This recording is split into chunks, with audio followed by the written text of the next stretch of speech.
Madame la représentante de Madame le Préfet, je ne vois plus les gens, c'est pas grave. Là voilà. Madame la sénatrice, j'excuse Monsieur le député qui est représenté par son attaché parlementaire, Monsieur le conseiller régional et chers collègues, Mesdames, Messieurs les conseillers départementaux, Mesdames et Messieurs les présidents de PCI, Mesdames et Messieurs les élus communautaires, Mesdames et Messieurs les maires, Mesdames et Messieurs les représentants des autorités militaires, civiles et religieuses, Mesdames et Messieurs, et pour beaucoup d'entre vous, chers amis. Tout d'abord, vous me permettrez de remercier Gérard Lebaille, vice-président de la communauté d'agglomération du Grand Dax, mais également, vous le savez, maire de Narros, ainsi que tout son conseil municipal pour l'accueil et la mise à disposition des équipements de la commune pour cette cérémonie. Alors je préfère que les choses soient réglées de suite. Non, Gérard, on ne laisse pas l'installation dans cette stade, on reprendra l'installation pour s'en servir l'année prochaine dans une autre commune. Merci également à la ville de Dax pour le prêt du matériel et comme tous les ans, les plantes qui ornent cette salle et la moquette, qui est aussi une moquette ville de Dax. Avant de parler de la communauté d'agglomération, de son bilan pour l'année écoulée et de son futur, je souhaiterais vous dire quelques mots plus généraux sur 2015. Bien sûr, une bien triste année, comme chacun sait. Une année et des abominations qui nous ont toutes et tous marqués cruellement. Une année qui demeurera aussi comme une pierre noire dans l'histoire de notre pays. D'une cérémonie des vœux à l'autre, je l'ai entendu comme chacun de vous. Il est impossible, comme je le fais ce soir, de passer outre cette horreur, ces atrocités. Cette barbarie a fauché des journalistes, des juifs, des anonymes, et en novembre dernier, au concert et à la terrasse de bars et de restaurants parisiens, une jeunesse innocente qui ne demandait qu'à vivre, s'amuser, partager. C'est impossible de passer outre parce que ces événements tragiques, que nous le voulions ou non, nous ont hypnotisés, sidérés. Ils nous ont fait comprendre que nous étions désormais dans un après. Vous me permettrez ce soir d'avoir une pensée pour les victimes, les familles et les blessés de ces attentats. Et vous me permettrez également, en votre nom, de remercier, au travers de leurs représentants présents ce soir, les forces de sécurité, de secours, d'assistance et de soins pour leur dévouement et courage. En ma qualité de citoyenne, j'ai été, comme vous toutes et vous tous, heurtée, profondément bousculée. En ma qualité d'élu, cette barbarie m'oblige.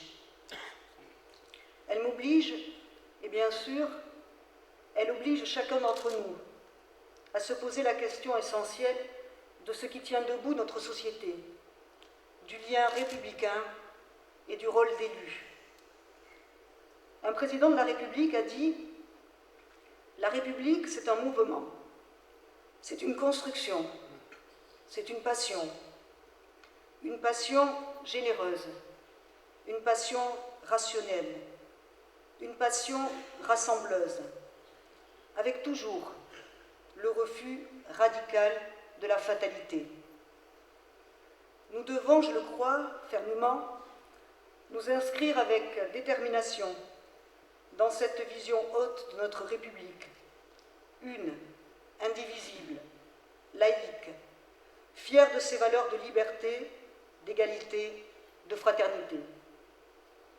De la même manière, nous devons adhérer à cette envie d'aller de l'avant, dans la vie, d'exprimer une force de vie, une force de conviction. Bien sûr, nous devons mettre au rebut tout ce qui nourrit le fatalisme, le renoncement, l'épuisement. Il nous faut avancer, toujours et encore avec détermination, soucieux des vertus de nos services publics et de la bonne volonté de tout un chacun, pour construire notre avenir dans le respect de l'autre, pour favoriser l'égalité des chances, pour lutter au quotidien contre les petits détails qui finissent un jour par élaborer les pires des fanatismes, les replis communautaires. Comptez sur moi, au niveau qui est le mien, pour m'atteler à cette tâche, aussi noble que fondamentale.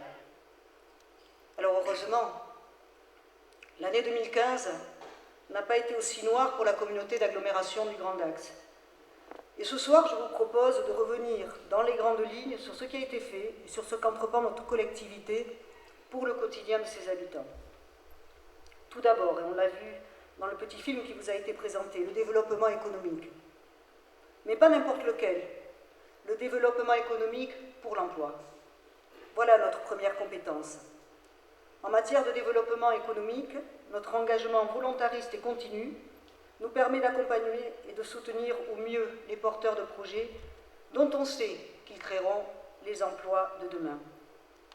J'ai souhaité engager, avec mes collègues vice-présidents, une vraie relation de proximité, partenariale, avec les acteurs économiques du territoire.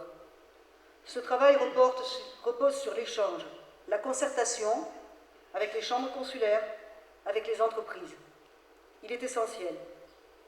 À chacune de ces rencontres, le partage de la vision pour notre territoire a été riche et même enrichissant. À tous ces acteurs, je veux dire que le Grand Dax sera toujours à leur écoute et les accompagnera de la meilleure des manières possibles. Preuve de cet engagement, les élus du Grand Dax, collectivement, ont décidé d'étoffer les équipes dédiées au développement économique pour apporter une vraie valeur ajoutée aux entreprises, en recrutant un spécialiste des start-up et une experte dans l'accompagnement des PME, faisant l'interface avec les porteurs de projets. Et notre action en matière d'emploi ne s'arrête pas là. Le travail engagé est mené en collaboration avec les services de l'État sur la gestion prévisionnelle territoriale des emplois et des compétences en est une autre facette. Ce dossier est maintenant bien lancé et portera sûrement ses fruits à moyen terme. L'agglomération s'investit dans ce challenge collectif. Juste quelques chiffres que l'on a pu rapidement apercevoir tout à l'heure pour illustrer mes propos. Les pôles économiques et immobiliers communautaires représentent 1361 emplois et 137 entreprises. Ces pôles économiques communautaires ont généré 19 millions d'euros d'investissements publics-privés et permis de préserver 342 emplois. Autre outil au service de l'emploi et des entreprises, le Centre d'innovation technologique du Grand Dax. Je remercie les entreprises de Pulseo qui sont présentes ce soir. Je veux parler, vous l'avez compris, de Pulseo.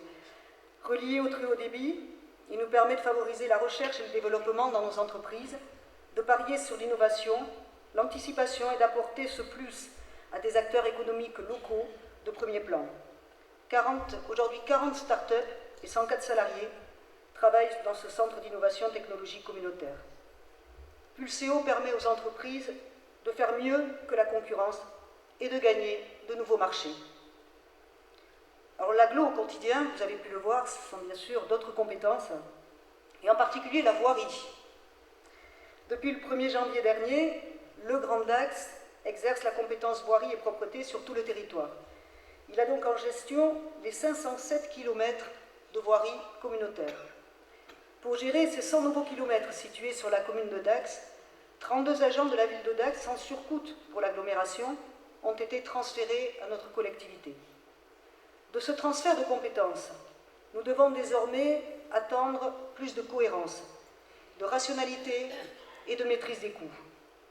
Un meilleur service pour tous également. Nous devons, à l'avenir, encore faciliter les déplacements sur le territoire, renforcer son accessibilité. En complément, le Grand Dax agit également en matière de transport, avec plus de 13% de voyageurs en 2015 par rapport à 2014, et avec la barre d'1 million de voyageurs franchis uniquement sur l'année 2015. Le réseau couralin est en constante adaptation et évolution, eu égard aux besoins nouveaux qui apparaissent. Cette évolution permet au plus grand nombre d'être mobile et de favoriser les échanges. Mais le quotidien de l'agglo, c'est également l'action sociale. 365 jours par an, le service d'aide à domicile, service à caractère social, intervient auprès d'un public fragile ou temporairement fragilisé. Nous pouvons être fiers de ce service, de ses agents et de sa dimension profondément humaine. Il permet de préserver l'autonomie de nos anciens, voire leur indépendance, dans le respect et la dignité. Il reflète la qualité et l'exigence de bienveillance que nous souhaitons donner à ce service et plus largement à l'action politique, quelle que soit sa déclinaison. Et à ceux qui regrettent parfois ou déplorent son coût, je réponds que les ambitions humanitaires, solidaires, fraternelles justifient non seulement un niveau de service en direction des populations fragiles, mais également son coût au juste prix. Je rappelle aussi que ce service permet de préserver un lien social souvent négligé, oublié, et qu'il est parfois le dernier rempart face à l'isolement et la détresse. L'action sociale communautaire, c'est le service à domicile, mais c'est aussi le service des gens du voyage. Ce n'est pas facile. Le service portage de repas, le relais d'assistance maternelle intercommunale, la crèche familiale. 2 mots, si vous me le permettez, sur le service de la crèche familiale et sur ses assistantes maternelles réparties sur le territoire. Afin d'améliorer encore son offre de services en la matière, le Conseil communautaire a décidé dernièrement d'accroître de 5 places la capacité d'accueil de la crèche familiale, répondant ainsi au plus près aux besoins des familles. Emploi, action sociale, mobilité, autant de sujets du quotidien pour nos concitoyens, autant de sujets du quotidien pour l'agglo. Mais le quotidien des familles, c'est encore l'habitat. En soutenant l'acquisition de foncier par des opérateurs immobiliers en vue de la réalisation de logements sociaux, la communauté d'agglomération permet au plus grand nombre d'avoir un chez-soi et de répondre à ce besoin fondamental.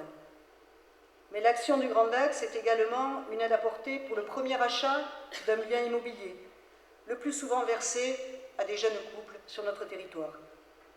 Au final, pour 2015, près de 300 familles ont bénéficié du soutien du Grand Axe en termes d'habitat. L'agglomération du Grand Axe fait depuis longtemps en sorte de préserver votre cadre de vie. Elle a non seulement lancé un plan climat, mais mène également de nombreuses actions de prévention concernant la production des déchets et la protection de l'environnement.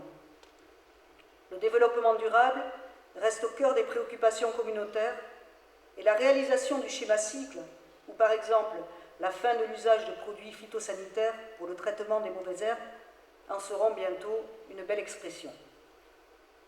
Je tiens également ce soir à mettre en exergue notre action concernant la politique de la ville, un domaine qui exige de nous tous une extrême acuité, un engagement fort.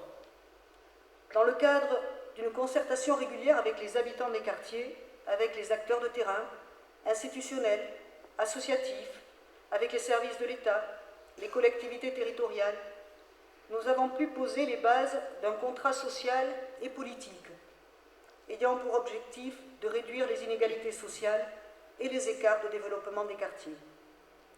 Nous avons aussi posé les bases d'un contrat visant à favoriser la cohésion sociale en développant une intervention publique renforcée dans des quartiers urbains en difficulté.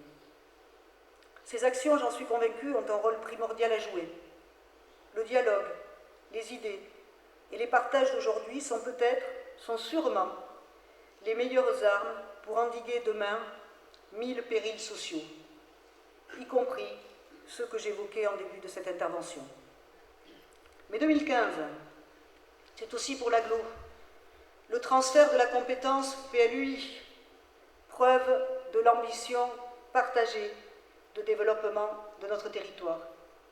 C'est la prise de compétences communautaires et l'instruction des autorisations d'urbanisme. C'est le démarrage du projet de piscine communautaire. C'est l'élaboration du schéma de mutualisation et le lancement de la réflexion sur le pacte fiscal et financier, 2 documents majeurs qui constitueront les fils rouges de cette mandature. Au-delà de notre territoire, le fait principal pour l'intercommunalité et pour l'ensemble des collectivités territoriales d'une manière plus large est sans nul doute l'adoption de la loi NOTRe le 7 août dernier. Cette loi ambitieuse au départ, excusez-moi Madame la sénatrice, s'avère finalement un peu imprécise, un peu modeste et un peu hésitante. L'intercommunalité a certes été repositionnée au cœur de l'architecture administrative territoriale française. Il n'en demeure pas moins que les compétences à transférer sont essentiellement de gestion. Heureusement, le législateur nous a laissé quelques sujets dont nous pourrons débattre en 2016. Cette année 2016 devra être celle de la reconnaissance régionale du Grand Axe. Dans la nouvelle grande région et dans le dialogue qui naîtra de ce territoire neuf, la communauté d'agglomération du Grand Axe doit être un acteur principal et essentiel du puzzle territorial. Les politiques contractuelles, territoriales, sectorielles, régionales seront un sujet permanent et récurrent cette année.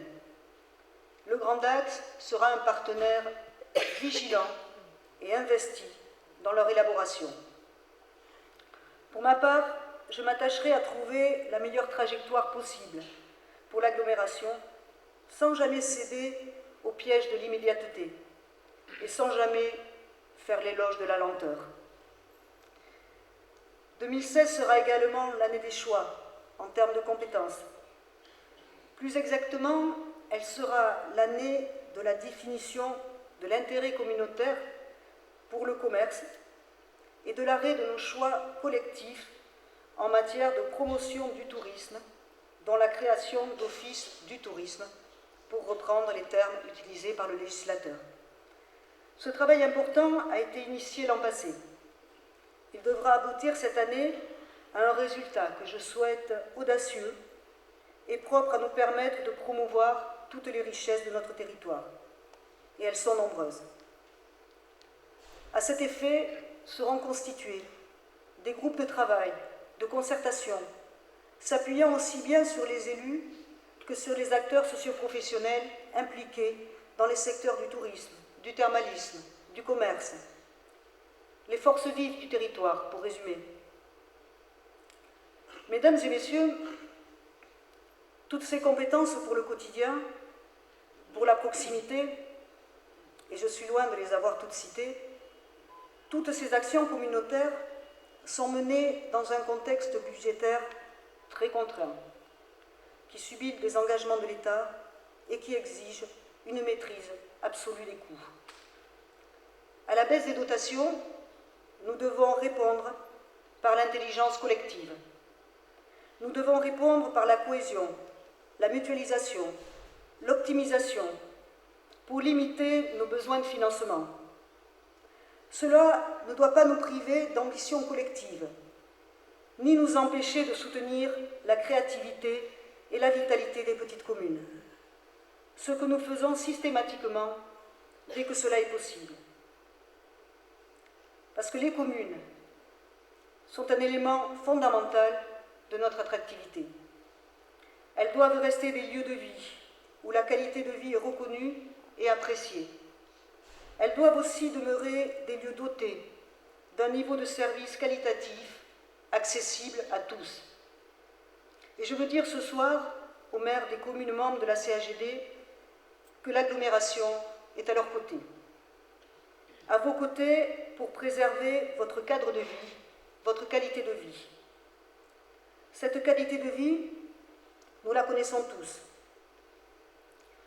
Pour peu que nous traversions par une belle journée de printemps ou d'automne, les barthes de Rivière-ça-s'égourbit, de Tercis, d'Angoumé ou de Saint-Vincent-de-Paul. Pour peu que nous profitions du point du jour à Oueroleuil ou d'un coucher de soleil dans les vastes paysages de Bourberat ou d'Hermes, là où la forêt s'exprime avec ampleur. Pour peu que nous fassions halte un soir de spectacle son et lumière à Sognac et Cambran. Pour peu que nous empruntions les sentiers des tourbières de Metz, les chenets de Tétieux, ou, si j'en crois son maire, il fait si bon se marier. Tétieux, c'est pas moi qui l'ai dit, c'est vous, monsieur le maire, Tétieux, mieux que Capri, mieux que Venise, et pourquoi pas, mieux que Las Vegas. Taux de mariage record à Tétieux, c'est pour ça. Cette qualité de vie, nous l'apprécions aussi, comme le vin de Bénesse. Il existe, mais on n'a jamais goûté.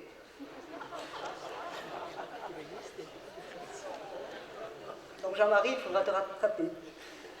Comme les 5 fruits et légumes que le maire de Saint-Pandelon encourage à consommer pour avoir 5 idées par jour. Comme l'esprit d'entraide qui se manifeste à Sieste quand les tronçonneuses entrent dans le bal. Cette qualité de vie, nous aimons aussi la partager, comme l'allitération en S, avec nos amis de Naros, de Candrès, de Seyrès, de Gas et d'Isos. Nous aimons la partager, quelle que soit la rive de notre cher Adour, la rive d'Aquoise, la rive saint-pauloise.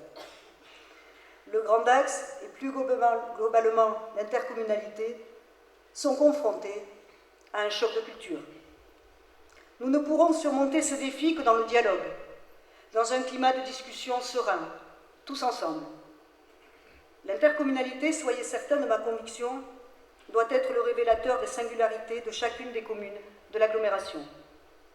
Demain, et demain commence aujourd'hui, l'intercommunalité permettra, par une mise en commun des moyens, la concrétisation de projets qui, individuellement, isolément, n'auraient pas pu être portés. Aux côtés des élus du territoire, avec les acteurs de la société civile, entrepreneurs, associations, monde coopératif, tous, le Grand Dax doit se saisir des enjeux communautaires de son territoire. Ils imposent de cultiver nos convergences plutôt que d'attiser les braises de nos différences, de laisser la hauteur de vue et le courage guider nos actions et nos réflexions, quitte à bouleverser nos idéologies, nos analyses, nos intérêts. Cela, j'en suis persuadée, permettra d'asseoir définitivement le Grand Dax dans son environnement institutionnel, économique et politique, local et régional. Mesdames et messieurs, chers amis, avant de vous inviter à prendre le verre de l'amitié, je voudrais remercier l'ensemble des vice-présidents, l'ensemble des élus communautaires et municipaux, l'ensemble des agents communaux et communautaires et toutes les forces vives de ce territoire pour leur contribution à la construction de l'intercommunalité, au dynamisme et à l'essor du Grand Dax. Au nom de l'ensemble des membres du Conseil communautaire, permettez-moi de vous adresser mes meilleurs vœux pour cette nouvelle année 2016, qu'elle vous apporte de la joie, du bonheur et l'envie de construire ensemble un monde meilleur.